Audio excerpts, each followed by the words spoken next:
한국산업연합포럼과 글로벌산업경쟁력포럼이 공동 주최하는 신년연합 세미나를 시작하도록 하겠습니다. 먼저 글로벌산업경쟁력포럼 김보수 회장님께서 간단한 신년 인사 말씀이 있겠습니다. 올해가 오늘이 첫 세미나인데 오늘 특히 이제 주요할 주신 우리 정만기 회장님의 글로벌 산업 강국 구정화 과제 이 강의를 잘 듣고서 많은 도움이 됐습니다. 오늘 토론 참가자로다가는 우리 전 기재부 차관이시자 수협 감사위원장이신 김규옥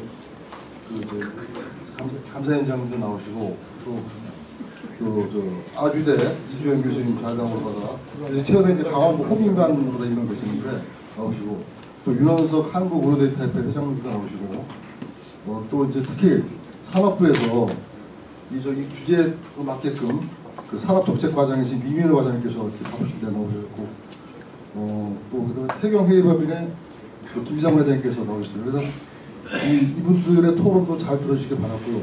그다음에 특히 이제 올해 첫 모임인데 새해 복 많이 받으시고 내일 모레가 이제 도전입니다만은 하여튼 앞으로 더 좋은 일 많이 계시기 바랍니다. 감사합니다. 예, 다음으로 전 지식경제부 홍서구 장관님의 축사가 있겠습니다.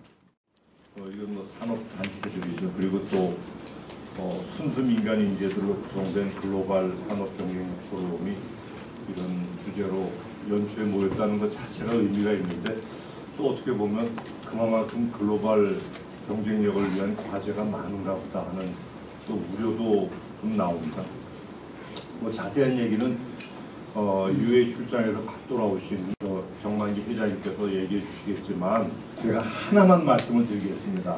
제가 상지대학교에 총장으로 재작년에 갔다가 1년 만에 작년 말에 그만뒀습니다.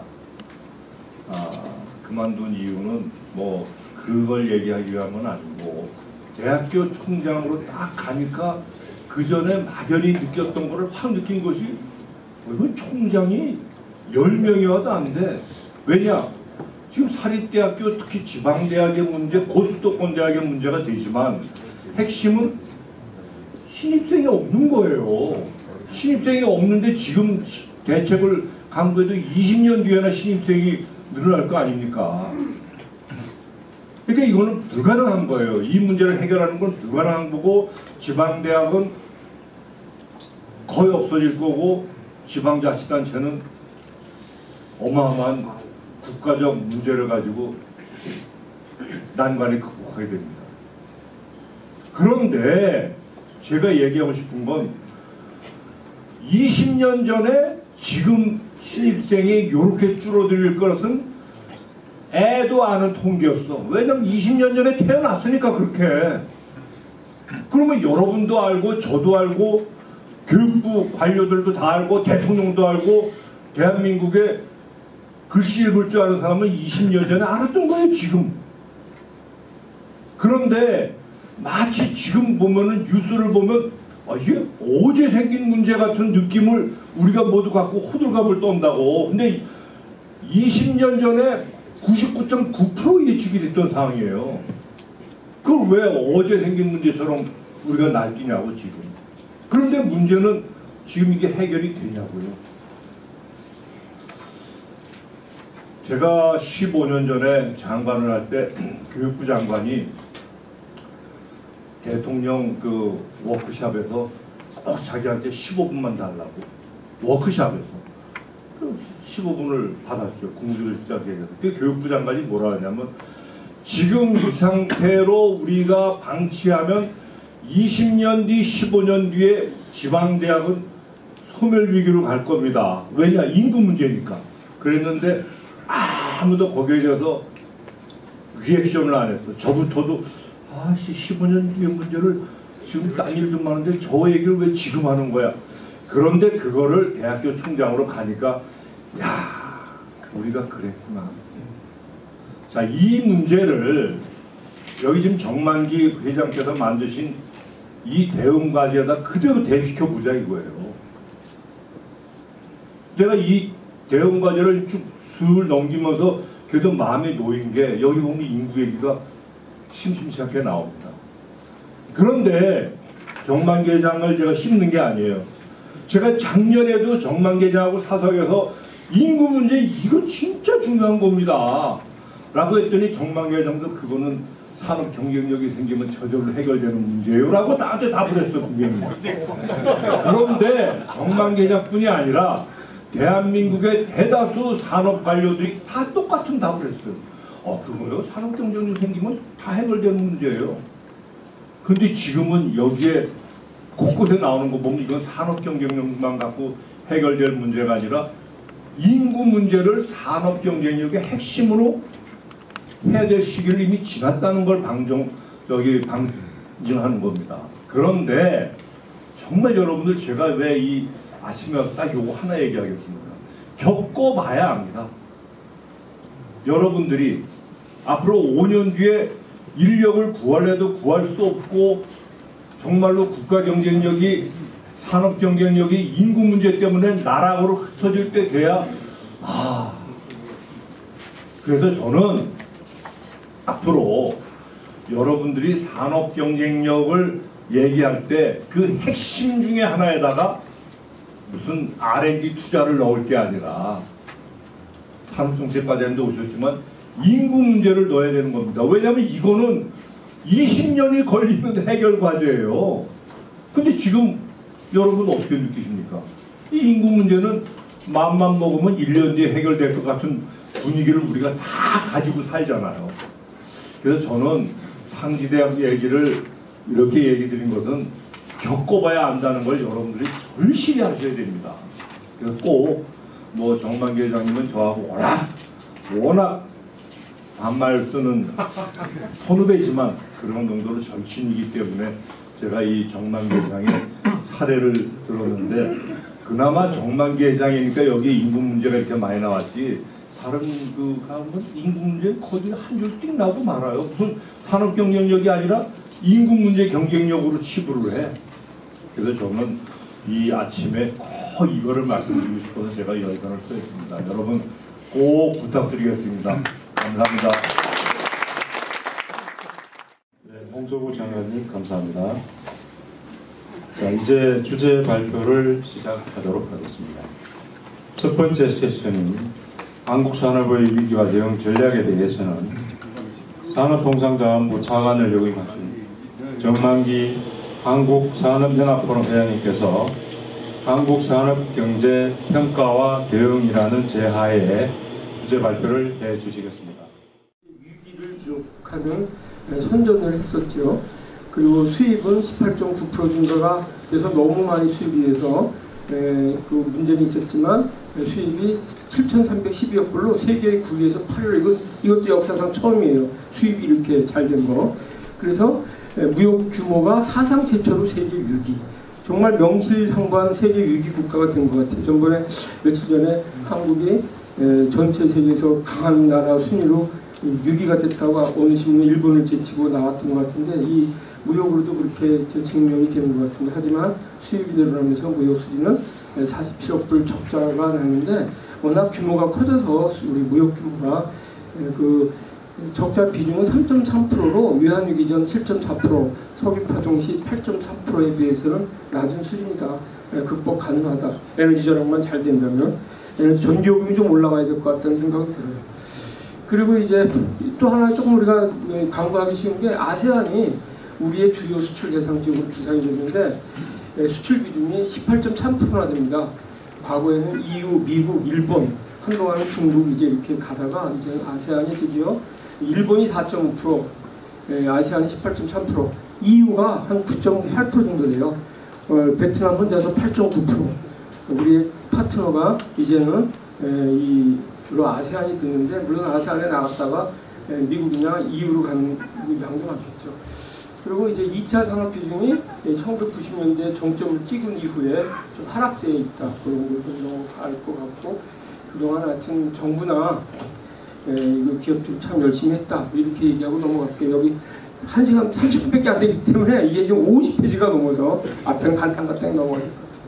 그렇지만 이제 최근 상황은 우리가 이렇게 저성장 추세에 직면해 있다. 뭐 경제 규모가 커지면 저성장되는 건 당연하지만 우리 아까 홍 장관님 말씀하신 대로 아주 큰 구조적인 문제가 앞에 놓여 있는 게 문제 같습니다. 그리고 잠재 성장률도 선진국처럼 둔화 추세에 있다. 그리고 이제 또 하나는 민간 소비하고 투자 비중은 감소하고 성장에 있어서 정부 지출 비중은 커지는 약간 이상한 구조로 가고 있다. 또 한 가지 요거는 좀 얘기를 하고 가야 될 것 같아요. 최근 이런 상황에서 민간이 좀 약화되면서 한국의 세계 수출 시장 점유율이 하락세를 보이고 있다. 2015년에 3.2%까지 갔었는데 이 작년에 2.9%로 떨어졌고 작년에도 이것에서 헤어나지 못했어요. 그냥 2.9%인데 반면에 여기 보시면 알지만 우리나라가 1.9%에서 2.9% 되는 동안에 중국은 1.8%에서 15.1%, 베트남은 0%였는데 1.5%가 됐고, 특히 베트남은 미국 시장에서는 우리를 이제 압도해 버렸어요. 미국 시장에서 베트남의 수출 시장 점유율이 3.6%, 한국이 3.25%, 우리를 넘어섰다. 앞으로는 이 베트남이 우리 주요 경쟁국으로 아마 등장할 거다. 물론 현재는 우리가 많이 투자를 해서 한국 기업들이 수출하는 부분이 많을 건데 중국 경험을 보면 그것도 시간 문제일 거다. 저는 그렇게 생각을 하죠. 그런데 이게 수출 시장 점유율이 0.1%포인트 하락할 때 일자리가 한 14만 명 정도 사라집니다. 이거 아주 보수적으로 잡은 게 이래요. 그래서 이 얘기는 뭐냐면 지난 특히 2017년부터 21년부터 문재인 정부 시절에 0.3%포인트가 날아갔는데 42만 명의 양질의 일자리가 이 시기 동안에 날아갔다. 실제로는 41만 6천 명이 날아갔다. 이렇게 보시고 그 일자리를 이제 재정하고 노인 일자리가 채워서 실업률은 비슷하게 유지되지만 그건 좀 약간 강제적인 일자리고 실제로 민간 시장 경제에 의한 자율적인 일자리는 그만큼 사라진 거다. 이렇게 보시면 될 것 같고요. 이런 것 이유는 한국의 해외 투자가 외국인의 한국 투자 대비 과거에는 이게 계속 한국의 해외 투자가 많아가지는 추세였지만 여기 딱 보시면 17년부터 21년 사이에 간격이 벌어지면서 이제 6배 차이가 났다. 그러다 보니 아까 온 현상이 나타난 거다 볼 수 있고요. 그러면서 제조업의 일자리가 같은 기간 15년부터 19년까지 미국인 49만 명, 독일 20만 명, 25만 명, 일본 34만 명 늘어날 때 한국만 18만 명 줄어들었다. 21년까지 하면 대충 40여 명 될 것 같아요. 그건 아까 간접 통계인 직접 통계인 차이가 있는데 추세를 얘기하는 건 같지요. 그래서 국내 경쟁력 유지하는 게 중요하다 이런 생각이 들고요. 이제 금년 이제 산업 여건을 좀 봐야 되는데.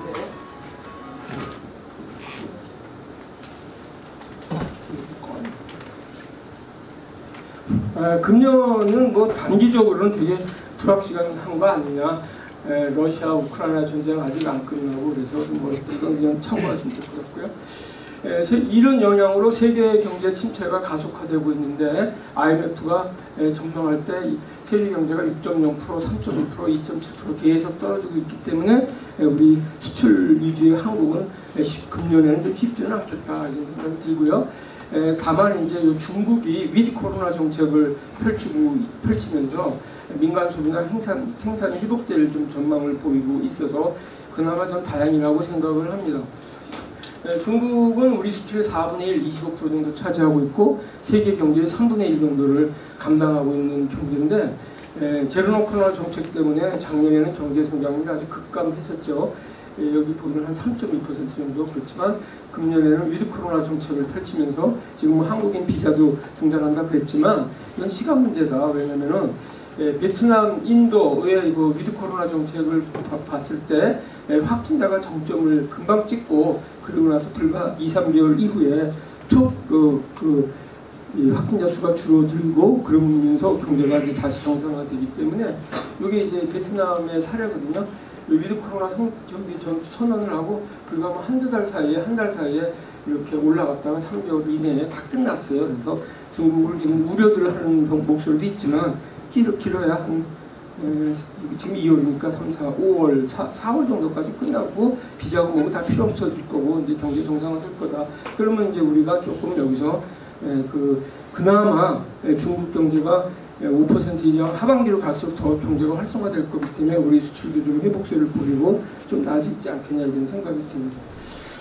근데 이제 국내적으로는 요 기간을 잘 넘기는 게 중요할 것 같습니다. 지금 고금리 때문에 기업들이 되게 어려우신데 요 기간을 잘 넘기면 우리 산업 생태계가 유지가 될 건데 요 기간에 이자 부담 때문에 기업들이 어려워지면 생태계가 붕괴되고 나면 다시 회복하는 건 쉽지 않잖아요.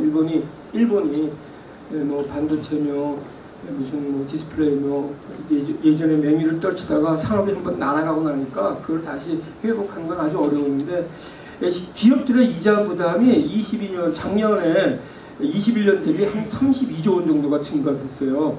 21년에 이자 부담이 42조였는데 22년에 74조로 이렇게 하는 해에 따르면 나타나고 있거든요. 그리고 우리 제가 무역협회에서 한번 조사를 해봤는데 제가 무역협회에 있으니까 지금 기업들 중에 자금사정이 악화됐다는 게 36%, 매우 악화됐다는 게 9% 나와서 거의 절반의 기업들이 자금사정이 지금 악화됐다고 평가를 하고 있고 그 이유 그것 때문에 원부자재 구매, 운전자금, 금융비용 이거 감당하기가 쉽지 않다 이런 대답들을 하고 있거든요. 그러니까 이게 뭐 시설 투자 이런 게 아니고 당장 원부자재 구매하는 것도 어렵고 운전자금 확보도 어렵고 금융비용 감당하기도 어렵다는 얘기라서 이거 지금 심각하다.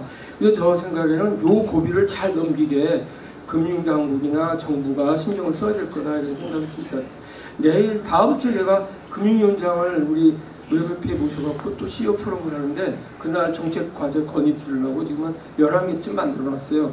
그것도 건의 드리고 또 우리 이민우 과장도 오셨는데 산업부를 통해서 정부 부처가 좀 협의를 하게 하고 그러려고 그러는데 예를 들면 여기 우리 이사장님, 전 이사장님 나와 있지만 신보기고의 보증 여력을 좀 확충해주고 또 보증 한도도 좀 넓혀주고 그동안 고정금리를 좀 저리의 고정금리 상품도 개발을 하고 그걸 좀 확대하고 이런 조치들이 좀 필요할 것 같아요. 그리고 이제 뭐 구조적인 여건이 이건 이제 단기적인 거고 구조적인 여건도 그렇게 녹록하지는 않다. 이것도 뭐 빨리빨리 넘어갈게요. 탄소 중립 규제 확대, 그린 전환 가속화 다들 알고 있는 거고 좀 앞으로의 부담이 되는데 하나만 말씀드리면 탄소 국경세가 이제 23년 금년부터는 뭐 이제 잠정 시행이 된다고 하는데 이웃 사람들이 기존에 철강 시멘트 등 5개 품목에서 수소를 추가를 했어요. 그래서 수소를 넣은 거 보니까 수소 이제 경제가 도래하긴 도래할 것 같은데 수소가 지금 수입하는 게 한 170만 톤 정도밖에 안 117만 유로 정도 되는데 이 사람들이 그린 수소 산업의 육성에 지금 초점을 맞추고 있는 거 아니냐. 그레이 수소 같은 게 많이 들어와서 수소 시장을 이제 장악을 해 나가면 자기네 그린 산업, 그린 수소 산업 육성이 좀 안 되니까 이런 조치를 취한 것 같은데 이건 이제 요게 또 하나가 있고 또 하나가 뭐냐면 그동안 EU가 배추권 거래제를 실시했잖아요. 근데 철강이나 시멘트 이 분야를 유상할당을 쭉 할 계획을 발표를 했었는데 최근에 유상할당을 무상할당으로 전환하고 유상할당조차도 아주 천천히 추진하는 걸로 그렇게 이제 정책을 바꾸고 있어요. 그건 뭔 얘기냐면 배추권 거래제에 따른 탄소 배출 감소도 중요하지만 진짜 중요한 건 EU의 경쟁력이다. 이런 배경이 있는데 우리나라 환경부도 이런 걸 감안해서 배추권 거래제 같은 것조차도 수출 경쟁력을 감안해서 차근차근 시행해야 된다. 유상할당을 될 수 있으면 줄이고 무상할당을 장기간 동안 해야 될 거다. 그런 생각이 제가 드는 거죠. 요거는 다른 이슈가 많아서 그냥 저 시간이 몇 분 남았지. 말을 빨리 해서 15분. 네, 뭐 이거 다 넘어갈게요. 이거 되게 중요한 일인데 요것만 하나 얘기하고 갈까요? 이제 배추권 탄소를 줄이려면 탄소 배출이 많은 뭐 철강 산업하고 발전해서 줄여야 될 거 아닙니까? 근데 이제 지난 정부 전부터 우리 기재부 출신들도 몇 분 계시지만 기후 대응 기금을 만들었어요. 이 기후 대응 기금은 배추권 유상할당금 한 7천억 원, 나머지 기타 기금 전입금 등으로 뭐 2.7조 정도를 만들었는데 이 돈으로 제가 볼 땐 철강이나 시멘트 무슨 발전소 이런 탄소 배출 많은 지역에 기술 개발을 해서 근본적으로 이 탄소 배출 줄여가야 되는데 이 돈으로 무슨 일을 하냐면은 아주 잡다한 사업, 무슨 총사 관리, 무슨 녹지 조성 이런 거 한 600개, 700개 하고 있어요. 근데 철강 같은 경우 보면 지금 현재 한 1억 200만 톤 정도 CO2가 발생이 되고 있는데 이걸 2050년까지 500만 톤으로 줄여야 되거든요. 철강 뭐 거의 이제 탄소 배출하면 안 되는 거죠. 이러려면은 현재 그 석탄을 쓰는 생산 방식 FeO3 더하기 석탄 넣는 3 넣으면은 철강이 나오고 이산화탄소가 발생되는데 이거를 이제 수소 환원 제철로 바꿔야 되잖아요. 수소를 넣으면 물만 나오니까. 그런데 여기에다 자본을 투입해야 될 것 같은데 기후대응기금에서 번 돈 갖고 모은 돈 갖고 아까 말씀드린 것처럼 우리는 잡다한 돈으로 쓰고 있다. 그러면 포스코 가만 놔두고 유상할당 안 했으면 포스코가 포스코 돈으로 그나마 수소 환원 조치를 개발할 건데 그 돈 뺏어다가 하는 일이 공원 조성, 녹지 조성 이거 뭐 말이 안 되죠. 그거 아무리 해봐야 탄소 배출 줄이는 거 안 되거든요. 근데 이유는 보니까 그 돈으로 딱 17군데 큰 기술 개발에만 투자하고 있어요. 이런 게 비슷한 것 같으면서 우리는 생색내기 사업을 너무 많이 한다. 그런 생각이 들어서 개선이 필요하다 이런 생각입니다. 이거 제가 몇 번 얘기했지만 국회에서 벌써 좀 요새 그 움직이기 많이 보이더라고요.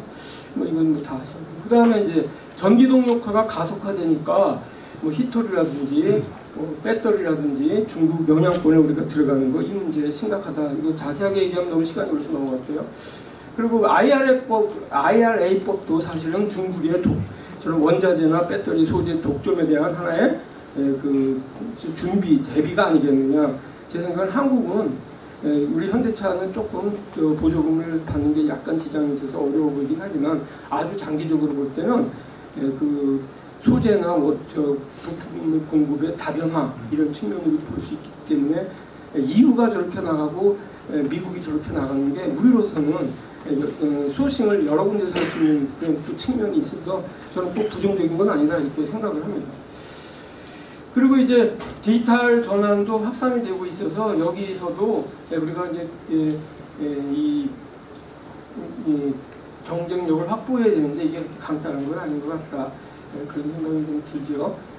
예를 들면 이것도 나중에 다 보시면 되고 제조업은 맞춤형 생산, 서비스업은 AI, 로봇 이런 것으로 인력이 대체되어 나가야 되는데 디지털 전환이 되면서 일자리 중에 한 14%는 로봇으로 전환되고 AI가 일자리를 한 32%는 대체해 갈 거다라는 게 OECD 전망이기도 한데 우리가 이런 추세를 좀 따라가는 게 사람의 AI 교수님들 뭐 이런 그 AI 교수가 서울대학교에서 가르치시는 사람이 한 명 정도라고 제가 들었어요. 교수 쪽 공대 학장님한테 이런 상태에서 이거 되겠느냐. 미국에서는 AI 그 교수님들한테 아니면 그 연구원들한테 10억 원 정도 돈을 주는데 우리 교수님들 1억 원 줘갖고 이게 교수님 학부나 되겠냐. 그럼 뭐 애들 가르칠 수 있느냐 이런 문제가 되죠. 아까 우리 홍 장관님 말씀하신 것처럼 사람도 없지만 반값 등록금을 갖고 한 10년 정도 지냈고 반값 등록금 그리고 두 번째는 좀 이따 얘기할 거지만 우리 또 여기 김기옥 감사님들 잘 아시지만 한 70년대 말부터 지방교육 교부금 제도라는 걸 한국이 갖고 있었잖아요. 그때는 과대 학급, 과밀 학급. 제가 제일 많이 우리 반에 학생 수가 많았을 때가 101명짜리 학교에서 다닌 적이 기억이 나요. 그리고 야간, 주간. 그러니까 그거를 해소하기 위해서 지방제조 교부금 제도를 만들어서 내국제 중에 한 20%는 의무적으로 매년 지방 교육청에 교부하도록 그렇게 법에 정해져 있었는데 소학교 학생 수도 없고 이런데 돈은 계속 내려가는 거예요. 그러다 보니 교육청에서 돈이 남아 돌아갔고 전부 컴퓨터 하나씩 사주고 무슨 식비 대주고 뭐 수영장 다 만들어주고 하는데 대학은 반도체며 무슨 디스플레이며 장비조차 살 돈이 없어서 어려워지고 있어서 완전히 이거 왜곡이 돼 있죠. 이러다 보니 디지털 전환에도 제가 볼 때 대학에서 그런 준비된 학생들이 있어야 되는데 어려워졌다 그런 생각이 드는 거죠. 그리고 이제 여기서부터는 이런 상황에서 그린 전환, 디지털 전환이 되면서 국가 간 보조금 경쟁이 아주 격화되고 있죠. 뭐 미국은 얘기할 것도 없고 최근에 뭐 너무 많이 이제 보도가 됐으니까 사실 근데 전 세계에서 가장 보조금을 많이 주는 나라가 중국이라는 거죠.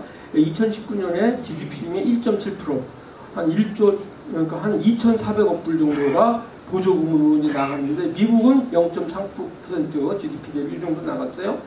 예를 들어서 자동차 같은 경우가 보조금을 중국 기업들이 받은 그 10개 기업 중에서 자동차가 4개가 들어가 있는데 상해 자동차 같은 경우에 작년에만 한 5억 6천만 불 정도의 보조금을 받습니다. 근데 우리나라는 지금 자동차는 뭐 보조금 받는 거 없듯이 자동차 전기차 살 때 개인들한테 구매 보조금 주는데 이런 상황에서 우리가 경쟁이 되겠느냐 이런 생각이 들죠. 어제 제가 반도체 기업들 법인세 낸 걸 한번 조사를 해봤는데 우리 SK나 삼성이 법인세를 유효 무슨 법인세율이 한 25에서 28% 되더라고요. TSMC 거기 10%,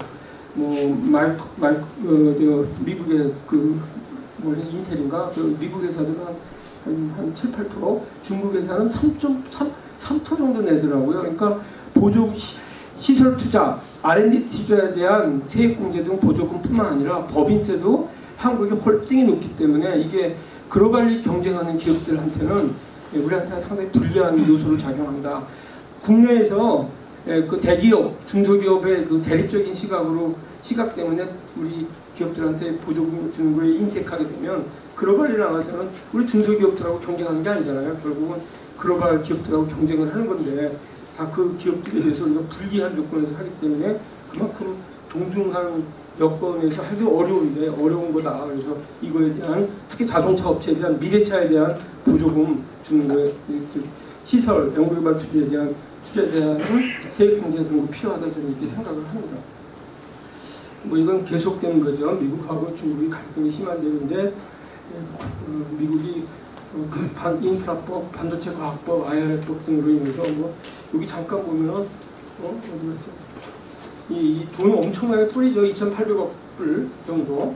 그 중에서 약 366조 원 이렇게 지금 보조금들을 주고 있어서 우리도 필요하다는 얘기를 할 수 있을 것 같고 미중 간 갈등 얘기는 그냥 넘어갈게요. 하여튼 기술력이나 SCI 명분이 다 미국을 중국이 추월을 해버렸어요. 그러니까 미국이 중국을 견제하기 위해서 여러 가지 지적재산권이나 기술 보내는 거를 통제를 해도 이제 앞으로는 그렇게 만만한 건 아니다.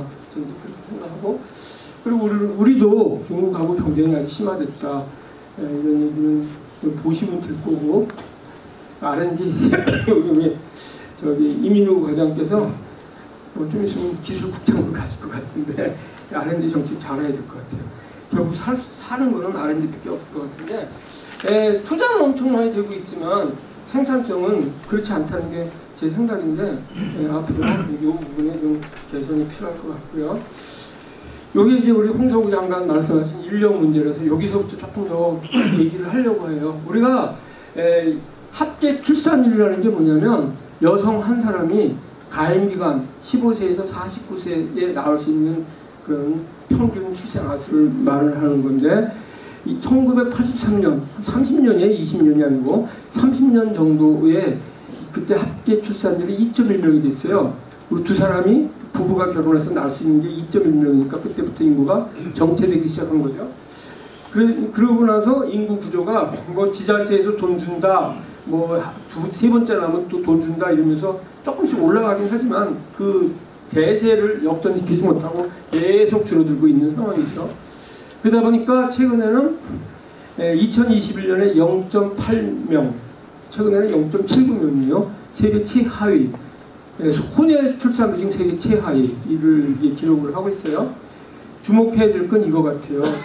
우리나라 역사상 처음으로 금년에 인구 구조 변화에 따라서 취업자 수가 마이너스로 전환되는 금년이 첫 해입니다. 인구 구조 변화가 경제 성장을 낮추는 요소로 작용하는 첫 해가 금년입니다.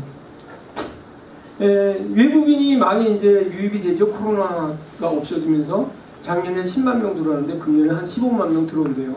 근데 핵심 생산 인력이 인구 구조 변화로 인해서 비중이 감소하면서 취업자 수가 작년에도 8만 명 정도 줄어들었는데 금년에는 거의 17만 명 줄어들면서 우리나라 역사상 처음으로 이제 이 인구 구조 변화에 의한 취업자 수가 마이너스 시대로 접어들고 이거는 경제 성장의 마이너스 율 요인이 되는 건데 계속 이럴 거다는 거죠.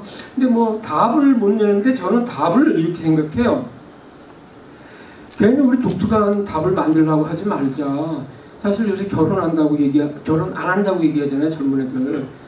캐나다가요, 1990년 말에 이미 결혼율이 23%예요. 한번 서양에 나가서 확인해 보세요. 결혼율 높은가? 프랑스, 뭐 핀란드 결혼들 안 합니다. 한국의 독특한 현상이 아니에요.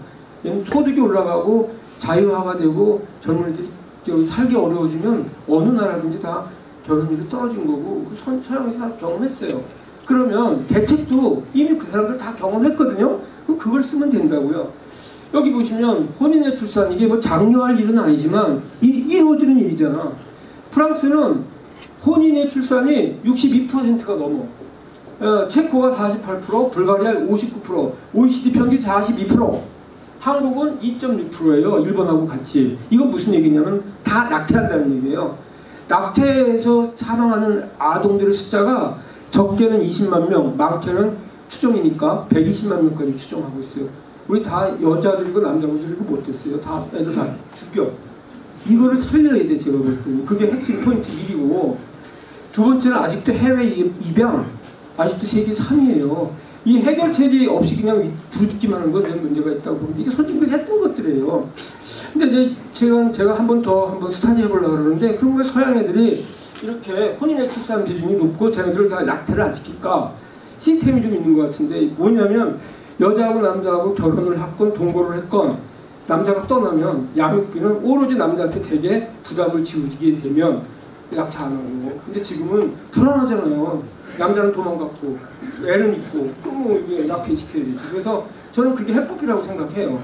하여튼 이런 상황에서 노동, 교육 경쟁, 낮은 생산성 이런데 또 규제도 엄청나잖아요. 규제도 이걸 보니까 입법권에서 하도 제가 많이 떠들었지만 이제 국회에서도 좀 들썩들썩 거리는 것 같은데, 한국이 연평균 입법 건수 2,200건, 프랑스 95건, 일본 34건, 영국 25건, 뭐 1~2배가 아니고 수백 배야. 이 규제 천국이에요, 규제 천국.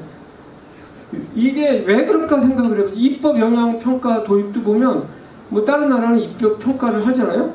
뭐 의원 입법은 없어요. 근데 미국은 있고 다른 나라는 다 있어요. 의원의 그 입법 영향 평가도. 근데 우리나라만 없지. 근데 이건 내가 볼 때는 마이너한 거고, 다른 나라는 양원제잖아요. 이제 자율주행차 관한 각종 규제가 한국은 금방 도입이 됐어요. 미국은 아직도 안 됐어요. 가이드라인이요. 왜 그럴까? 하원에서 하려고 하는데 상원에서 부결시켜. 상원에서 하려는 건 또 상원에서 부결시켜. 양쪽에서. 그러다 보니 입법이 잘 안 되는 거예요. 저는 예전에 한국은 단원제에서 효율적이겠다. 서양은 왜 양원제를 가지고 있지? 멍청하게? 이렇게 생각했는데 요즘 생각이 확 바뀌었어요. 아, 선진국 사람들이 신중하구나. 입법을 해도 양쪽에서 다 보구나. 그리고 양원제라는 게 미국이 뭐 우리는 상원, 하원 얘기하는데 사실 그게 아니잖아요. 하나는 뭐 저 하우스고 하나는 뭐죠? 스네이트로. 이거는 양원, 그러니까 하원 상급과 개념이 아니고 하나는 전국에 있는 분들을 모셔오고 하나는 지역구를 모셔서 다른 각도에서 보는 그런 구조잖아요. 뭐 하원에서 통과되고 반드시 상원 가고 이런 게 아니잖아요. 이런 구조가 필요하다. 그래야지만 입법이 이렇게 함부로 안 될 거다. 예산도 마찬가지예요. 그래서 저는 300명 국회의원 계신데 그 중에서 하원으로 한 200명, 100명은 상원으로 모시는 게 우리 입법이나 규제 같은 거를 우리 국민들의 권리와 어떤 인권 확보를 해서 좀 필요하다. 이게 정치적인 개념이 아니고 경제적으로도 그런 생각이 듭니다.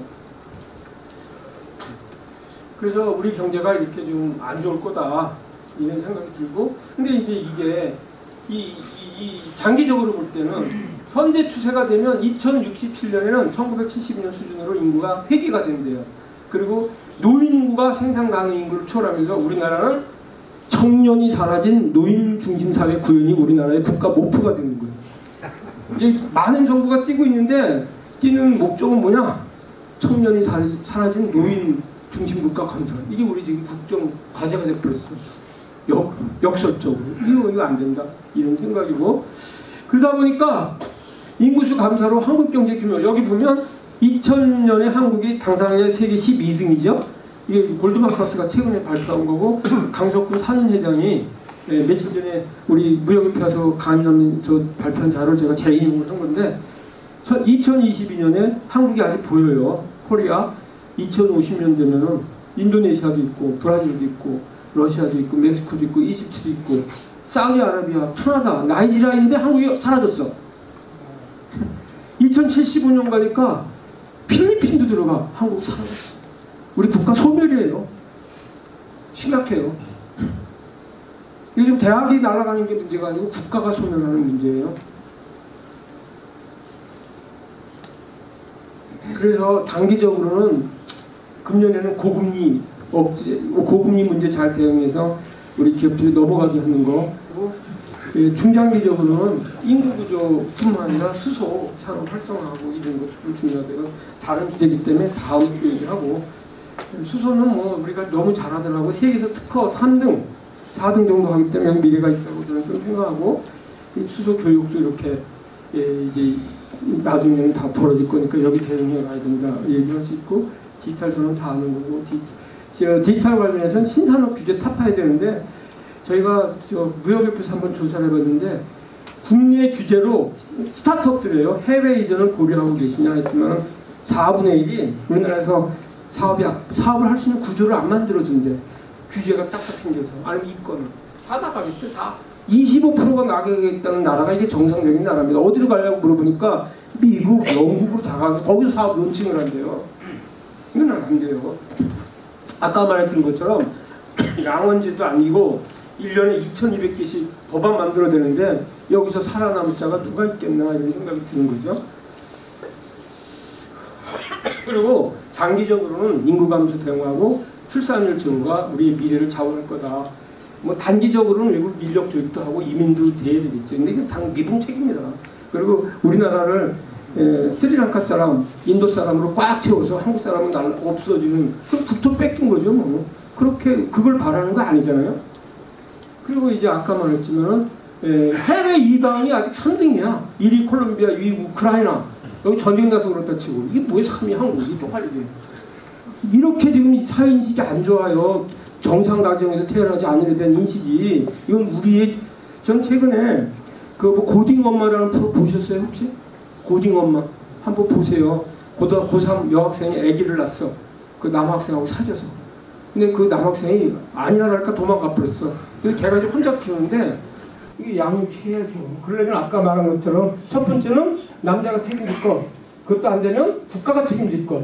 국내 출산 아동은 우리가 키운다 이런 인식을 좀 가져야 되겠다. 청년층의 출산 기피 문화, 이게 이제 결국은 나태하고 연결되는 건데, 결혼은 안 하지만 솔직히 우리끼리 얘기인데요. 결혼은 안 하지만 요새 눈 맞으면 모텔도 가고 다 그러신대요. 이거 그런 애가 되면 버려. 그러면 안 된다 이거예요. 그래서 이거 심각하게 생각할 필요가 있겠다. 그다음에 R&D 생산성 제고, 규제 양산 체제 혁신, 노동 유연성 제고, 그다음에 인간의 창의성 혁신은 총질하는 환경 구축 이런 게 필요할 것 같다. 더 없는 것 같은데. 원래 이거 상당히 길은 건데 오늘은 그냥 간단하게 포인트만 갖고. 지금으로부터 두 번째 세션인 토론과 질의응답의 시간을 갖도록 하겠습니다.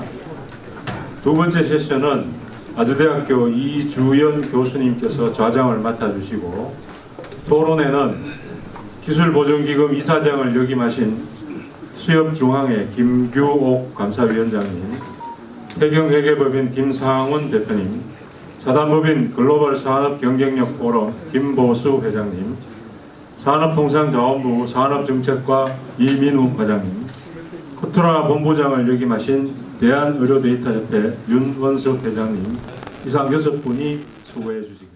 지금부터 마이크를 이주연 교수님께 넘겨드리도록 하겠습니다. 글로벌 산업 경력 포럼 신년 세미나 좌정만도 아주대 이주연 교수입니다. 한국무역협회 정만기 상급부회장님의 한국산업 경제평가 대응에 대한 주제 발표를 잘 들었습니다. 발표 내용 중에 산업 경쟁력에 인구 감소가 가장 심각하다는데 공감을 하고 있습니다. 그리고 전반적으로 산업계 전반과 대응 방안에 대해서 폭넓은 안목으로 정확히 방향을 제시를 해주셨습니다. 지금부터 글로벌 산업 강국을 위한 고등고 과제 주제로 패널 토의를 시작하겠습니다. 패널 토의에 참여해 주신 토론자를 소개를 해드리겠습니다. 공공기관을 대표하여 김기호 수협중앙회 감사위원 토론자로 참석하겠습니다. 네, 다음은 민간기업을 대표하여 김상훈 해경회계법인 대표님을 토론자로 참여하겠습니다. 다음에 민간협회를 대표하여 김보석 글로벌 산업경쟁포럼 회장님께서 토론자로 참석하겠습니다. 다음에 중앙정부를 대표하여 이민우 산업통상자원부 산업정책과 과장님께서 참석하였습니다. 첫 번째 토론자로 유런석 회장님께서 5분간 의견을 듣도록 하겠습니다. 유런석 회장님은 코트라 본부장 글로벌 산업경쟁포럼 제2대 회장을 역임을 하셨습니다. 네, 감사합니다. 아마 제가 바로 우리 정만기 회장님이 저희 글로벌 산업경쟁포럼 초대회장을 하시고요. 제가 이제 그 뒤를 이어받았는데 사실 제가 코로나 때문에 이런 포럼을 자주 못했습니다. 그래서 오늘 정만기 회장님 주제 발표 진짜 핵심 위주로 상당히 많은 포괄적인 내용을 담고 있고 이런 것들이 진짜 잘 우리가 대응이 많이 된다면 항상 그랬듯이 우리 위기를 기회로 바꾸는 게 아마 우리 대한민국의 DNA인 것 같습니다. 그래서 오늘 제가 드리고 싶은 거는 두 말씀인데 하나는 산업 경쟁력은 결국은 우리나라의 이 경제적으로 보면 우리나라는 부존 자원이 없이 사람으로 일군 나라 아니겠습니까? 그래서 우리나라는 인적 자원이 가장 중요한데 거기에 이제 가장 중요한 소스가 인구가 감소하고 생산력 인구를 또 줄어들고 있고 고령화로 이제 다가고 있는데 이 근본적인 문제에 대해서 하나씩 의견이 있는 것 같아요. 그래서 근데 저는 이제 해외 근무할 때 이제 미국도 근무하고 아프리카도 근무했는데 가장 큰 게 인재들을 블랙홀처럼 끌어들이는 나라들이 결국은 경쟁력을 더 가져가더라고요. 그래서 정말 우리 홍성호 장관님께서도 이제 이 문제를 굉장히 심각하게 했고 저도 산업부에다 산업 인력과가 옛날에 있었어요. 그래서 야 그럼 경쟁력의 원천인 R&D도 누가 합니까? 과학자 진짜 경쟁 있는 사람들이 R&D를 해야지 예산들이 잘 된다 하는 관점에서 제가 이제 그러면 지금까지 국내 위주로 이제 관점을 좀 바꿔보려고 해요. 그래서 제가 한번 찾아봤습니다. 제가 칼럼에도 썼는데 그 스위스의 국제경영개발연구원에서 이제 국가경쟁력도 이제 발표를 하지만 지수들을 많이 발표해야 되는 우리 그런 산업경쟁력도 지수 개발을 하는데 인재 경쟁력 종합 순위를 제가 봤습니다. 근데 저희 나라가 몇 위 정도 되겠어요? 경제 대국이잖아요. 10대 1위로 34위입니다. 34위. 그리고 그 안에 세부 지표가 있는데 국내 인재 개발에 대해서는 20위예요. 드라마 교육에도 투자하고 막 이래서. 근데 해외 인재 활용 면에서 49위입니다. 아니 좀 전에 누가 그러더라고요. 프랑스 축구 대표 선수들 보면은 거의 흑인이죠. 그러니까 선진국이 과거에 신주해가지고 많은 자원과 이런 인재들을 흡수했는데 그럴 수는 없잖아요. 그래서 그런 거 보면 야 우리나라가 과연 진짜 드레인을 막고 리테인을 하고 또 브레인 서큘레이션 인재를 순환 활용하는 면에서 이게 과연 제대로 하는 정책이 있을까? 이게 이제 근본적으로 해서 제가 문제 제기를 해보고요. 그래서 제가 2009년도에 국가경영 강화위원회 때 저희가 두 가지를 했습니다. 하나는 이중국적 인정해 주는 게 있었고요. 해외 전문인력 유치라는 개념을 새로 법으로 만들어가지고 시작을 했습니다. 그 실적은 되게 저조해요. 그래서 저는 이제 첫 번째 제가 이제 국회에서도 우리 월드옥타라고 제가 그래서 국회의원들하고 이 세계 한인 경제 포럼을 운영위원장을 맡으면서 해외 세계 한인 경제인들을 독과해서 했는데 이분들이 사실은 우리나라 제품을 수입하고 위기 때마다 돈 모아서 보내고 요소수 사태도 요소수 해결하는 지원했는데 이 750만 명의 해외 동포 네트워크가 있어요. 거기에 세컨드, 서드 제너레이션을 계속 내려가면 이런 분들이 이미 우리나라의 DNA를 갖고 있는 걸 어떻게 활용시킬 것인가. 그래서 일단 국회 차원에서 이걸 정부에서 다행히 그래도 동포청을 설립하기로 했습니다. 그래서 이런 걸 통해서 우리 이 해외에 있는 인재들, 국내만 자꾸만 얘기할 것이 아니라 그래서 그런 부분도 어떻게 활용을 하고 가야 된다는 것이고 두 번째 이 전문인력 유치 중요합니다. 스티브 잡스가 솔직히 한 분이 세계를 바꿔놓잖아요. 그러면 우리나라가 지금 한국어 열풍이랍니다. 한류 때문에. 그래서 한국 오고 싶어 하는 사람들도 많아요. 이럴 때 우리 해외 전문 인력들을 한번 제대로 해서 하는 새로운 인구 감소도 줄이고 인적 경쟁력도 높인다면 굉장히 좋지 않을까 생각하고요. 그런 관점에서 국적 제도를 과연 우리가 소기주의로 계속 가져가야 될 것이냐. 그 다음에 이런 것들에 대해서 근본적인 저기 검토가 필요하고, 두 번째는 제가 뭐 포트에 있었으니까 여러 번 궁금한 거이고, 정마기 회장님이 이제 청와대에 계실 때 저는 정상회의 경제관리센터에서 이번에 윤석열 대통령이 이제 이 UAE 갔듯이 전 세계 이제 경제를 했는데요. 우리나라 뭐 WTO 체제에서 자유무역으로 우리가 성장했지 않습니까? 뭐 일본과 뭐 우리나라와 중국의 분업 구조에서 상당히 이 부분이 맞는데, 그런 글로벌라이제이션이 이제 신뢰 기반의 글로컬라이제이션으로 완전히 전환됐다. 그래서 이러한 환경에서 그럼 우리는 어떻게 전략을 가져가야 될 것이냐. 특히 미중 패권에서 주석이를 해야 되는 강요를 갖고 있는데, 그때 제가 기업에 와보니까 새로운 기회가 있더라고요. 이미 이제 중국이 상당히 많은 부분에 과잉 투자가 돼 있어요. 정치차도 사실 리딩하고 있지만 수요가 감소될 것이라고 전 세계에 예측이 되면, 그럼 중국은 지금 미국하고 이런 관계에서 중국 기업들이 돌파를 하려면 한국 기업 같은 데하고 손잡고 제3기를 나가는 방법에 대한 콜이 많이 옵니다. 지금. 그래서 그런 새로운 기회를 좀 가져가고, 중국의 이 공무원사실 에이전들을 저희가 이제 동남아라든지 이런 데 재편해서, 그래서 일본은 차이나 플러스 원이라는 전략을 썼었어요. 그래서 지금 우리나라가 좀 빠르게 공무원사실 재편을 해야 되겠다. 그래서 우리 경쟁력을 높여서 제가 지금 위기를 기회로 만들어내는 게 필요하지 않을까 싶습니다. 이상입니다. 네, 말씀드리겠습니다. 저 윤원석 기자님은 인구 감소에 따라서 해외 동포의 활용과 해외 인재 유치 방안에서 말씀을 해주셨습니다. 그러면 두 번째 토론자로 저 김기호 위원장께서 5분간 의견을 듣도록 하겠습니다. 김기호 위원장님은 기재부의 기획조정실장, 기보의 이사장 등을 역임하였습니다. 예, 반갑습니다.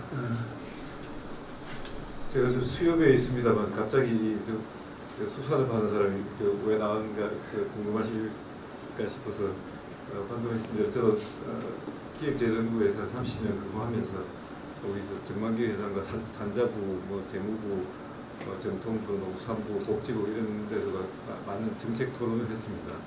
오늘 산업경제 관점에서 굉장히 좋은 자료를 발표를 해주셨는데, 제 생각 중에 하나는 프레임의 변화의 시점이 지금 와 있는 게 아닌가 하는 그런 생각을 제가 하고 있습니다. 소득 수준이 이제 우리 어느 정도 높아지고 하니까 양보다는 질을 중심으로 하는 그런 사회로 지금 발전하고 있는 과정이 아닌가라고 생각합니다. 우리 이 산자부 중심의 이런 발표 자료들 저는 뭐 한 40년간 열심히 많이 봤습니다만은 어떻게 보면 이제 부국 강경의 관점에서 GDP를 갖다 어떻게 높일 것인가 하는 그런 포커스가 많은데, 시대가 변해가면서 이제 삶의 질, 1인당 GDP를 높이는 그런 나라가 되는 게 중요하지 않은가라는 그런 관점의 변화들이 좀 일어나고 있는 게 아닌가 이런 생각이 듭니다. 오늘 논의 주제 중에 핵심 하나가 이제 인구 문제, 인력 문제에 대한 건데, 제 기억에 한 30년, 40년 전에도 기업 애로사항 조사를 하면은 첫 번째 자금난, 두 번째 인력난, 세 번째 판로 이런 게 공통적으로 있고, 지금도 뭐 똑같이 진행됩니다. 그 중에 인력난이라는 게 두 가지로 요약할 수 있습니다. 우수 인력을 확보하는 문제, 두 번째 단순 노동 인력도 부족하다. 이 두 가지 문제가 있는데, 단순 노동 인력 문제는 뭐 자동화라든지 로봇이라든지 외국인을 써가지고 어떻게 해결하는 문제들이 있고, 우리 자식들을 보고 시키고 싶은 사람은 아무도 없을 테고요. 다 이제 우수 인력을 갖다가 만들고 싶고 확보하고 싶은 건데, 이게 노동 생산성을 높이는 문제인데, 교육은 아까 그래서 우리 홍성우 총장님 말씀하셨듯이 이 구시대의 기술을 가진 교사와 교수들이 이 어린 사람들을 가르치기 때문에 교육으로서는 그 신기술을 갖다가 가르칠 수가 없습니다.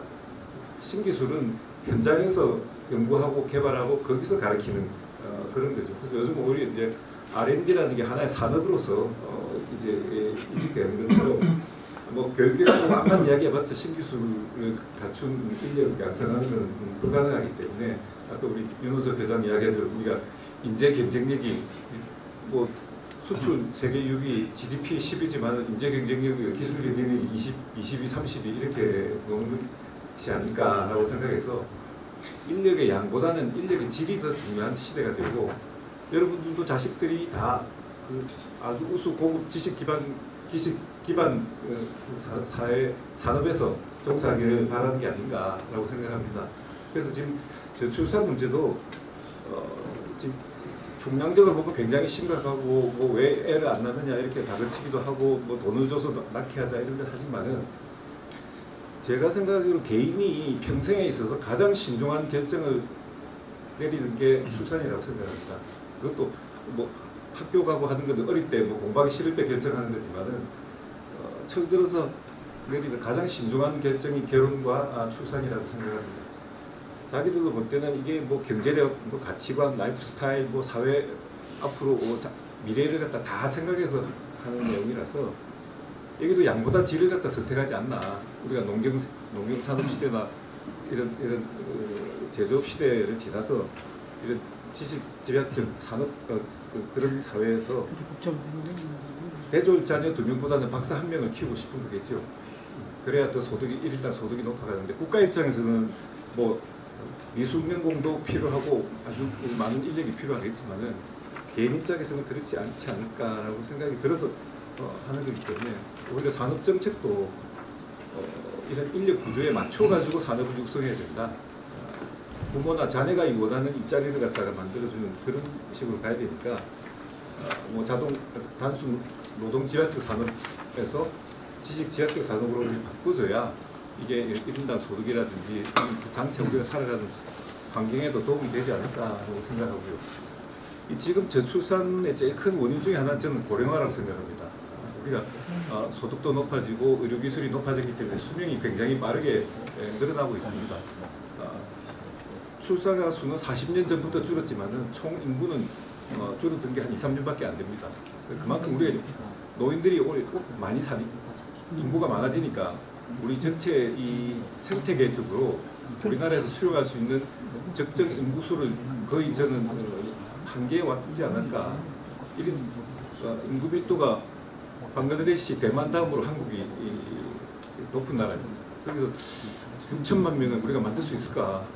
5,100만 명이 지금 거의 맥시멈이 아닐까라는 생각이 들어서 생태적으로도 우리나라의 영토를 우리가 확장하지 않는 한 우리나라의 적정 인구가 얼마인가 하는 그런 고민도 하고 그 인구의 퀄리티를 바꿔서 거기에 뭐 박사가 어느 정도 많고 어떤 산업이 육성이 되는 게 좋을 것인가 하는 그런 고민에서 향후 전략산업도 어차피 이제 노동지향적 산업에서 이제 고부가가치 산업으로 넘어가니까 지식지향 산업으로 넘어가니까 이런 제조업도 우리가 조선업 가지고 굉장히 몇 년 전에 고민을 했습니다. 이게 중국한테 이제 넘겨야 될 시기가 아닌가.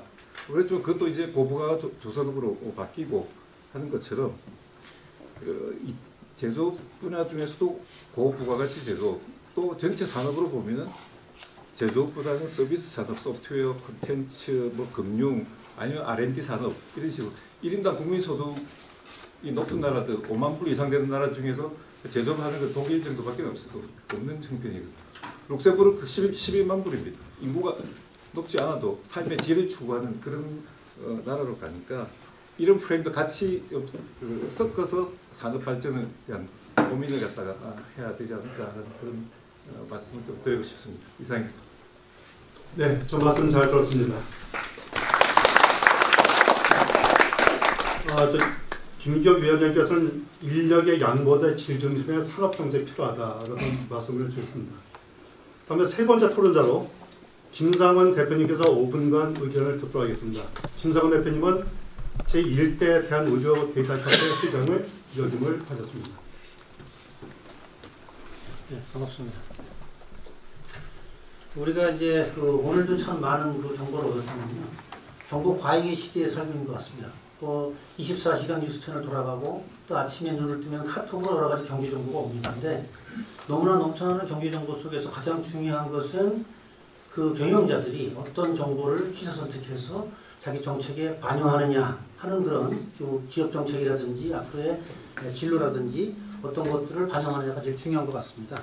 네, 그래서 지금 이제 어느 때보다도 기업 생존에 영향을 미치는 게 경영자 예측 능력하고 위기 대처 능력이라고 보는데 개별 기업 입장에서 보면은 거시적 여러 가지 지표들은 참고 목적일 뿐 중요한 거는 이시적 접근이라고 생각합니다. 그래서 현재 경제 여러 가지 변동성이 상당히 커지고 또 우발적 변수가 많지 않습니까? 그래서 개별 기업에게는 장기적 전망은 그렇게 큰 의미를 갖지 않을 수도 있다. 그래서 지금 뭐 6개월 이상의 경기 예측이나 경제 전망을 못하는 실정인데, 그래서 이러한 단기적인 성공과 생존이 기업가들한테는 가장 주된 관심사라는 것들을 정책 당국자들이 좀 알아줬으면 좋겠고요.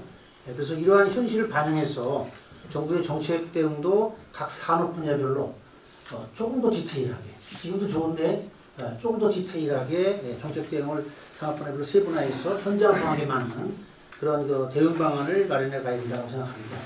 오늘 이제 뭐 대기업 중심의 협회도 있고 중소기업 중심의 협회도 있는데 중소방산벤처협회도 오셨고 또 첨단을 달리는 의료데이터 협회에서도 오셨고 또 상공인들 중심에 서 있는 강남상공회에서 오늘 참여를 해주셨어요. 그래서 이런 현장의 목소리를 먼저 듣고 나서 정책 대안을 마련되지 않느냐. 그러니까 현장을 선도하지는 못해도 실시간으로 반영을 해서 정책에 반영을 해야 된다. 아까 이제 홍석구 장관님 말씀하실 때 인구 문제와 대학 문제를 보고, 야, 이게 저도 이제 매번 인구 문제를 보면서 이런 세미나를 많이 참석했습니다만, 아, 인구 문제가 없는 정책 대안의 제시가 무슨 의미가 있을까? 이렇게 늘 생각을 해왔었는데, 오늘 또 이렇게 인구 문제, 여러 가지 산업 정책 문제에 대해서 제가 좀 깊이 생각을 하게 됐습니다. 근데 현장에 또 가면 또 다른 목소리가 있거든요. 그래서 이런 현장의 목소리에 귀를 좀 기울여야 될 것 같고, 오늘 이제 산업연합포럼하고 경인력 포럼이 이와 같은 세미나를 마련했는데, 이게 단순하게 어떤 견해를 발표하는 자리가 아니고 현장의 목소리를 듣는 그런 자리가 되지 않나 싶습니다. 그래서 우리가 이제 여러 가지 정책을 다 정부에 전달하는 각종 협회가 또 이권단체별로 각종의 목소리를 내지 않습니까? 근데 연합포럼이나 경진력 포럼은 산업을 연합하는 입장에서, 그리고 글로벌 경쟁력을 증진시키는 입장에서 이렇게 목소리를 내주면 이러한 목소리들이 정부 정책에 전달되고 또는 여론도 또 형성할 수 있다고 봅니다. 그래서 앞으로도 이렇게 경력 포럼이나 또 연합 포럼에서 세미나를 들으러 오시는 것이 아니고 뭐 여러 가지 의견을 좀 말씀해 주시고 사후나 사전에도 이렇게 현장의 목소리가 전달됐으면 좋겠습니다. 그리고 아까 이제 반려견 문제를 말씀하셨는데요. 제가 강아지를 키우고 있고 지금 저희 집안의 중심은 강아지입니다. 저희 두 딸도 아직까지 이제 뭐 그런 생각하지 않고 있고요. 근데 지금 해마다 버려지는 반려견들도 엄청난 숫자로 늘어나고 있거든요. 그러니까 아이만 버려지는 것이 아니고 강아지가 버려지고 있어요. 그래서 이게 중간에 뭔가 한쪽에 치우친 것도 아니고 같이 지금 방관되는 자세가 아닌가. 이런 것들을 이제 현장의 목소리를 이제 들어야 되는데 걱정을 하는 것이 아니고 이런 현장의 목소리를 들어서 조화로운 정책들을 좀 취해야 되지 않는가 생각합니다만 뭐 극단적인 목소리들도 좀 피해야 된다고 생각합니다. 그래서 앞으로 좀 더 현장의 목소리를 들어가면서 정책에 반영을 해야겠다는 생각이 들고요. 다른 연합포럼하고 경인포럼에 협회와 현장 관계자 또 대기업, 중견기업, 중소기업 관계자님도 오셔서 많은 의견을 좀 제시해 주셨으면 고맙겠습니다. 감사합니다. 한마디만 더 하겠습니다. 아까 오늘 충격을 좀 받았는데요. 우리나라가 규제 법안에 이렇게 두 개도 많이 들었습니다. 오늘 몇 번째 들어도 똑같은 생각입니다.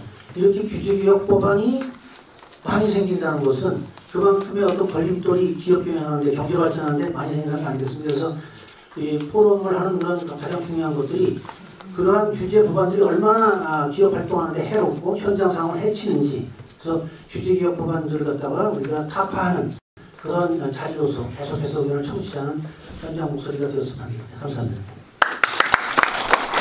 네, 말씀 잘 들었습니다. 김성원 대표님은 현장 중심의 산업 분야를 맞추면 대응 방안이 필요하다고 말씀을 주셨습니다. 다음에 네 번째 토론자로 김보수 회장님께서 5분간 의견을 듣도록 하겠습니다. 김보수 회장님은 중견기업연합회 부원장을 역임하였습니다. 오늘 특히 축사에서 우리 홍석구 장관님 아까 인구 문제를 말씀하셨는데 저는 너무 공감을 했습니다. 근데 그러면서 또 정방 회장님께서 또 인구 문제에 대해서 또 언급하셨는데 상당히 또 위치 있게 말씀하셨는데 역시 강의의 달인 다릅니다. 하여튼 여러 토론 참가자들의 말씀에 공감하고 저는 딱 세 가지만 말씀드릴게요. 세 가지. 첫 번째는 뭐냐면 윤석열 정권이라고 좀 심한 신정부가 출범하기 이전이 됐는데 아직까지 이 경제정책에 대해서 산업정책에 대해서는 그냥 민간 주도로 하겠다 이런 말만 나오지 구체적인 그런 계획이 잘 안 보여요. 그러니까 아까 홍소가 장관님이나 우리 정만배 회장님 지적하신 같은 그런 내용들이 어떤 건 그래서 산업부에서 이민의 과정이 참 잘 나오셨는데 그래서 여기 정부에 계신 분들 또 무역협회 부회장 계신 분들 자동차 회장님 계시고 한데 뭔가 좀 이렇게 좀 과거로 돌아가자는 게 아니라면은 박정희 대통령 시대의 경제개발 5개년 계획이라는 게 있었거든요. 그것이 결국은 무슨 뭐 민간 주도가 아니라는 게 아니라 정부가 있으니까 정부하고 국회하고 아까 규제 그때 나왔는데 그런 걸 좀 더 국민들한테 청사진을 제시하는 어떤 종합 플랜이 있어야 된다. 이게 그런 게 없으니까 도대체 어디를 가는지 모르겠어요. 열심히 한다고 그러는데 거기서 이제 인구 문제도 다뤄야 될 것 같고 아까 말씀하신 정만배장 말씀하신 규제 문제도 다뤄야 될 것 같고 그렇게 좀 뭔가 이렇게 체계적으로 나가는 그런 게 필요하지 않나 하는 그런 생각을 좀 과장님께서 말씀드리고요. 저는 그 사람들 산업부에서 특히 과거 2019년도에 제가 알기로 하는 산업부의 성모 장관님하고 과기부의 무슨 장관님하고 해서 그 G-퍼스트 전략 이거를 예산을 2조 5천억 정도를 이제 해갖고 강력히 추진하다가 뭔 일인지 모르겠습니다. 좌절이 됐습니다. 좌절이 되는 상당히 좋은 계획을 삼았는데 그게 이제 문재인 정권 때 있었던 일인데 우리 정권이 바뀌었을 만큼 저는 그것이 상당히 필요하다고 봅니다. 상당히. 지금 앞으로 우리나라 산업이 살아나려고 하면 결국은 포스트 프로티어 그러니까 미리 앞서 나가야 되지 지금처럼 쫓아가서는 절대 안 된다. 그러기 위해서는 지난번에 그 산점에서 하려던 그런 G-퍼스트 전략 이런 것이 반드시 부활이 필요하다. 그래서 세 번째는 그래서 저희가 이제 저희 포럼에서 그 퍼스트 무버 인덱스를 좀 개발해서 앞으로 이제 기업들이 이제 계속 잘 하게끔 유도하는 그런 걸 좀 할까 합니다. 세 번째는 아까 그 현장에 답이 있다고 아까 좋은 말씀 김상환 회장님 말씀하셨는지 잘 모르겠는데 제가 사실 주경기업연합회 이전에 정경련에서 33년을 근무했습니다. 제가 정경련 근무할 때 그 당시에 제가 사실 개인적인 정망 회장을 만났어요. 정망 회장이 그때 엄청나게 열심히 하시더라고요. 근데 그 당시에 뭐 하셨냐면 민간합동경영력위원회라는 게 있었어요. 정부하고 민간을 손을 잡혀서 그래서 정부에서 이 민간에서 나온 목소리를 많이 들었어요. 그래서 좀 더 우리 정만 회장님도 이병 과장님도 장관님도 좀 부탁드리는 거는 어떤 이번에 정부에서는 그런 거를 좀 체계적으로 가동을 해서 현장에 있는 목소리를 좀 많이 듣게끔 정부나 국회나 이렇게 해서 그런 거를 시스템적으로 좀 했으면 하는 그런 생각입니다. 감사합니다. 네, 저 말씀 잘 들었습니다. 저 김보수 회장님은 국가 정책의 청사진의 필요성, 퍼스트 무버 전략 및 지표 개발의 필요성에 대해서 말씀을 주셨습니다. 다음에 다섯 번째 토론자로 이민호 과장님께서 5분간 의견을 듣도록 하겠습니다. 이민호 과장님은 산업통상자원부 자동차 과장, 기계 로봇 항공 과장을 역임하겠습니다. 네, 안녕하세요. 산업부 산업정책과장 이민호입니다. 정만기 회장님 발표해 주셨듯이 상당히 우리 경제가 중대한 갈림길에 놓여 있는 것 같습니다. 많은 분들이 얘기하시지만 1번식 자기 침체의 길로 가느냐, 완전한 선진국으로 도약을 할 수 있느냐가 향후 한 2, 3년간에 결정이 될 수 있는 굉장히 중요한 시기라고 결정을 하고 있고요. 특히 그 정만기 회장님 말씀하셨지만 2030년부터 우리 경제의 잠재 성장률이 0%대로 진입을 하는 그런 그 위기에 놓여 있습니다. 뭐 인구 감소의 원인도 있고 총요소 생산성이 감소하는 요인도 있고 여러 가지 이제 요인이 복합적으로 작용을 하는 것이라고 볼 수 있는데요. 이런 이제 중장기적인 그 잠재 성장률의 침체에 대응해야 될 과제가 하나 있고 또 그 단기적으로는 우리가 또 글로벌 경기 침체하고 에너지 위기라는 복합 위기에 대응을 해야 될 그런 이제 이슈가 저희 경제 앞에 놓여 있습니다. 그 단기 위기에 대응하면서 중장기의 경제 체질도 개선을 해 나가야 되는 그런 이제 그 중요한 과제를 안고 있고 그 매번 우리 경제가 어려웠지만 특히 현재로서는 그 달리는 자동차의 엔진을 교체를 해야 되는 그런 이제 그 고난도의 과제라고 생각을 합니다. 그런 측면에서 저희 산업부에서는 지난 이제 연말에 대통령 업무 보고를 하면서 일단은 단기 대응 과제로서 수출과 투자가 가장 중요하다라는 보고를 드렸습니다. 고금리 때문에 소비가 늘기 어렵고 정부도 번전되는 기조로 돌아섰기 때문에 더 이상 정부 지출을 통해서 성장을 하기가 어렵습니다. 결국 수출과 투자가 성장을 결의를 해줘야지 우리 경제가 성장을 할 수 있는 그런 이제 상황일 수밖에 없는데, 사실 수출은 그 주요 경제기관의 전망이 올해 4.5% 감소할 것으로 전망을 하고 있습니다. 근데 저희 산업부에서는 최대한 정부의 정책 위주를 담아서 올해 수출을 플러스로 만들겠다라는 목표를 보고를 드렸고, 저희가 이제 360조 원이라는 사상 최대 규모의 무역 금융을 공급을 하는 한편, 그동안 수출 여력이 있었지만 아직 수출을 안 하고 있는 농식품이나 아니면 뭐 의료기기 또는 뭐 이제 콘텐츠 같은 숨어 있는 수출 상품들을 최대한 발굴을 해가지고 수출을 지원하겠다. 매달 대통령께서 직접 수출 전략 계획을 주재를 하면서 각 부처의 수출 활동을 지원을 하고 독려를 하도록 하겠다라는 그런 의지도 직접 밝히셨습니다. 그리고 이제 그 정박 회장님 계시는 무역협회와 함께 국민 누구나 수출할 수 있는 그런 구조를 만들겠다고 해가지고 디지털 무역이라든지 청년 무역 인력의 양성 같은 사업들도 하려고 하고 있고요. 다만 단기적으로 수출은 굉장히 늘리기 어렵습니다. 최선을 다하겠지만 결국 경제 체질이 개선이 돼야지 수출을 늘릴 수 있는 거고, 투자는 그 뭐 여러 가지 이제 그 개선적인 요소들도 고려를 하고 투자 수익률도 고려를 하지만 기업가의 의지와 기업가의 도전 정신 뭐 이런 것들이 또 작용을 할 수 있는 영역이라고 생각을 합니다. 그래서 기업가들의 어떤 동물적 야성 충동에 따라서 투자를 늘릴 수 있는 부분이 있기 때문에 정부에서는 작년 말에 국가 첨단 전략 기술 위주로 투자 세액 공제율을 대폭 올리는 그 세법 개정안을 발의를 했습니다. 지금 이제 2월달에 국회 통과를 목표로 하고 있는데 국가 첨단 전략 기술에 대해서 대기업은 15%까지, 그다음에 중소기업은 25%까지 세액 공제를 해주는 거의 역사상 유례가 없는 세액 공제율을 지원을 해주는 그런 이제 세액 공제를 도입을 했고, 또한 임시 투자 세액 공제도 다시 도입을 해가지고 그 지금 투자 세액 공제율에서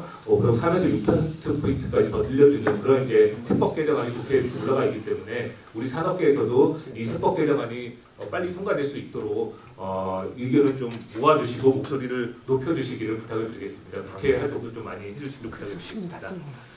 작년에 산업부가 이제 이런 이제 그 체제 개편하고 국가 첨단 전략 산업법 같은 어떤 제도적 기반을 조성하는 데에 노력했다고 하면 올해는 그 현장의 규제를 해소하는 데 좀 더 주력을 할 예정입니다.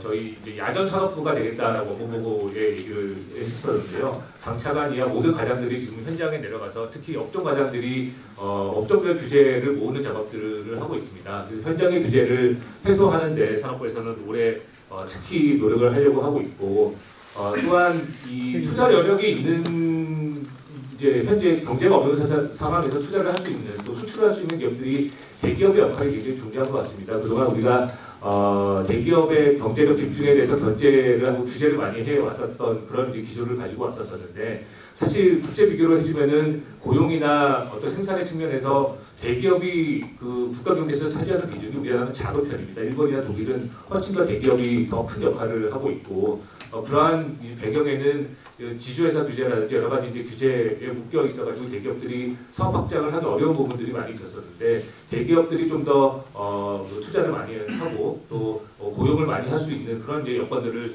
조성을 해 나가야 될 것 같고, 산업부가 관계부처와 협의해서 이런 규제들을 많이 해소하려고 노력을 하려고 하고 있습니다. 중장기 경제 체질도 굉장히 중요한데요. 특히 이 아까 이제 인구 문제를 말씀하셨지만 홍 부장님께서 이 3대 개혁이 산업 경쟁력이 무엇보다도 중요하다고 생각합니다. 과거 산업 경쟁력을 얘기하면은 노동 이슈나 뭐 연금 이슈나 교육 이슈는 산업의 영역이 아니었다고 이제 얘기를 하는데, 노동 개혁, 연금 개혁, 그다음에 교육 개혁이 이제는 산업 경쟁력의 아주 중요한 요소로 자리 잡고 있고, 그 3대 개혁 반드시 이루어내야 될 과제라고 생각을 하고 있습니다. 이걸 해야지 그 산업 경쟁력이 높아지고 또 총 요소의 생산성도 높아질 수 있습니다. 특히 교육 개혁 중요하고요. 대학 지난번에 이제 그 한양대 김우승 총장께서 산업부 업무보고에 와가지고 이제 말씀하셨는데, 이 대학 교육의 문제점 두 가지를 이제 말씀하시면서 대학이 산업의 속도를 못 따라가고 있고, 산업은 너무 대학에만 인력 양성을 의지하고 있다라는 이제 말씀을 하셨습니다. 그래서 이 대학 교육에서 좀 더 특성화 대학이나 특성화 계약학과 등을 통해서 대학들이 산업 인력을 적시에 공급할 수 있도록 이제 노력을 해야 될 부분이 있고, 또 산업계 스스로 인력을 양성할 수 있도록 뭐 반도체 아카데미나 이시설계 아카데미 같은 것들을 이제 그 산업계 스스로 인력을 양성하고 정부는 거기에 들어가는 비용들을 세액공제 같은 방법으로 환원을 해주는 그런 이제 시스템들 투트랙으로 인력 양성을 하려고 하고 있고요. 그런 측면에서 3대 개혁도 원활하게 추진될 수 있도록 여러분들께서 많은 이 목소리를 높여주시고 그 지지를 많이 담아주셔야지 저희가 이 문제는 반드시 해결해야만이 우리 경제가 한 단계 도약할 수 있는 그런 이제 발판이 마련될 수 있다고 생각하고 있습니다. 저희 산업부는 항상 현장의 목소리를 듣고 여러 산업계의 의견을 들어서 정책을 만들려고 노력을 하고 있기 때문에 언제든지 저희 산업부에 여러분들의 건의나 애로사항을 말씀을 해주시면 담당 과장이든 국장이든 직접 만나 뵙고 찾아뵙고 여러분들의 애로를 듣고 해결을 하기 위해서 노력을 해나가도록 하겠습니다. 감사합니다. 마지막 말이 좀 이렇게 의미가 있고 고마운 것 같은데 전화 계속하세요. 그런 의미에서 박수 한번 좀 주세요. 네, 말씀 잘 들었습니다. 이민호 과장님은 국가 수출 확대 및 현장 중심의 규제 혁신이 가장 중요하다 말씀하시고 단기, 중장기를 함께 고려한 산업정책 활성화 필요하다 이런 의견을 주셨습니다. 자, 다음은 이제 그 전체 패널 회의가 끝나고 다음에 플로어에 참석하신 분들의 의견을 듣는 시간을 갖도록 하겠습니다.